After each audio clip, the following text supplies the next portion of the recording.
بالمناسبة احنا كنا سنتكلم، سنحتفل أمس اللي هو 11 يونيو، لكن أجلناه إلى اليوم لأن أمس كان فيه افتتاح مباريات كأس العالم في جنوب أفريقيا الشقيقة.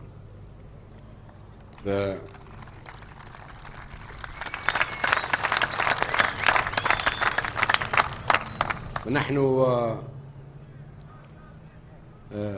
أولا نهني صديقنا العزيز وأخانا الرئيس زوما وشعب جنوب أفريقيا وحركة ANC، نهنيه ببدء المونديال العالمي في جنوب أفريقيا، ونقول له أنك أنت وجنوب أفريقيا تعبرون عن أفريقيا وتنوبون عنها، وهذه المباراة تعتبر لنا جميعا نحن الأفارقة، ونتمنى أن تتم بالخير وبالنجاح. لكن في ذات الوقت لابد أن نخاطب العالم في هذه الساعة وبهذه المناسبة، مناسبة المونديال اللي في جنوب أفريقيا، أن المنظمة التي تشرف على كأس العالم التي اسمها الفيفا، الاتحاد العالمي لكرة القدم، هذه منظمة عالمية فاسدة، بل أفسد مؤسسة عالمية وأفسدت العالم، ويجب ولا يمكن نرحمها ولا نحترمها، لأنها أساءت للعالم وأفسدت أخلاق العالم، وبدت في سياسة جديدة وهي المتاجرة في البشر. الرق عاد من جديد بعد أن حرم في مؤتمر برلين. الرق الآن أعادته الفيفا مرة ثانية، ونقول الدول الصغيرة الفقيرة التي هي قرابة 200 دولة كيف تكون محرومة إلى الأبد من استضافة كأس العالم؟ لا تستضيفه إلا الدولة الغنية. نحن الدول الصغيرة والفقيرة لنا الحق في استضافة المونديال مثل الآخرين، وإذا كنا فقراء هذا ليس ذنبنا، ذنب المستعمرين، ذنب التخلف.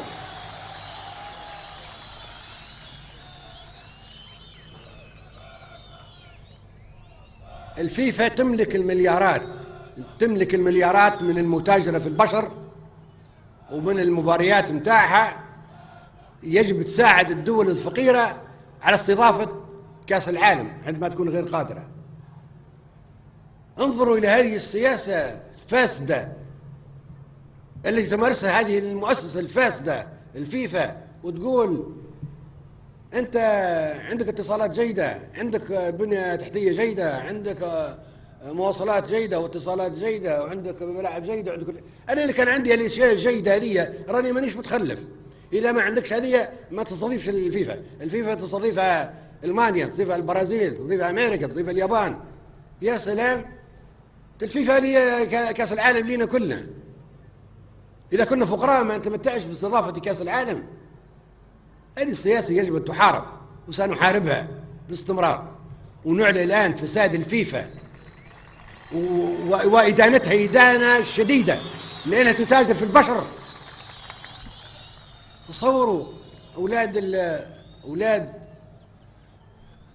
اللاعبين من الدول الفقيرة يباعوا للدول الغنية باش تكسب بهم المباراة وتفقدهم بلدهم لأنها فقيرة.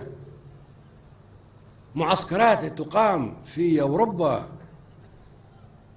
لجلب العبيد زي ما كانت أيام الرق، جلب اللاعبين مش لونهم أسود، لاعبين مهما كان لونهم، ويجمعوا فيهم، يشروهم ويحطوهم في معسكرات ويدربوهم ويوزعوهم على نوادي الأغنياء. شوفوا المتاجرة في البشر.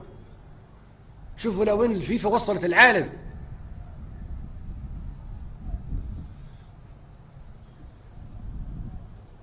نحن نعلن من هنا إدانة هذه المافيا العالمية وهذه المؤسسة العالمية الفاسدة، ويجب محاكمة أصحابها، ويجب دولة المليارات اللي كسبوها ترجع إلى أصحابها، ويوقف معسكرات العبيد، وتوقف سياسة الرق هذه التي استأنفتها من جديد، ويتوقف التجارة في البشر وشراء اللاعبين من الدول الفقيرة.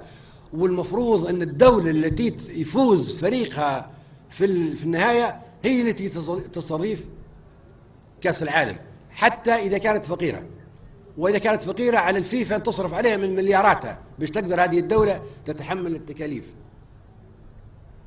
علاش نلعبوا إذا كان بعد تفوز وتاخذ الكاس يقول لك المونديال السنة القادمة في الدولة الفلانية لأن أنت دولتك فقيرة وتلك غنية. علاش نلعب ماله؟ فريق، تصوروا فريق من دولة فقيرة، اختار أي دولة فقيرة، النيجر مثلا، وفاز فريق النيجر على كل الفرق في التصفية النهائية وخذ الكاس. شو المفروض؟ المفروض المباراة العالمية الجاية تكون في النيجر لأن هي اللي فازت بالكاس. لا، أنت النيجر فزت بالكاس لكن لأنك دولة فقيرة المباراة تكون في ألمانيا. يا سلام، ما يعني نبذل في جهد وباش نحصل الكاس وبعدين تقولوا لي امشي المباراة الكاس عدي نقعه واشرب ميته، او المباراة في الدولة الغنية لان دولتك فقيرة. هذه القاعدة اللي يجب تكون بهذا الشكل. نحن واثقين من طروحاتنا، واثقين من سياساتنا، واثقين من انفسنا، ونحن نعلن دائما ان نعادي من يعادينا ونسالم من يسالمنا، ونعبر عن الارتياح، ونشكر الله سبحانه وتعالى ان نحتفل بالذكرى الأربعين لطرد القوات الامريكيه التي كانت تحتل الارض الليبيه في وقت ما عاد تكون فيه مشاكل بين ليبيا وامريكا بعد مصادمات وبعد حروب، واحنا لا ننافق ولا نخاف. لو كان بنخاف لا نخافنا من ريغن، لو كان بننافق لا نافقنا ريغن، ولكن ريغن باساطيله شتمناه، شتم فيه سلسبيل ابوه وحارب له بكل شجاعه ومستعدين للموت.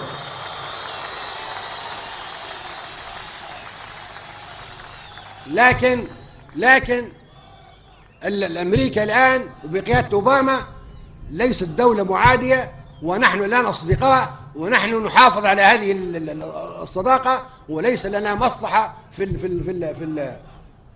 المصادمة مع دولة كبيرة. ولكن في نفس الوقت نقول للأمريكان حتى بعد أوباما إن عدتم عدنا، كفاح مستمر.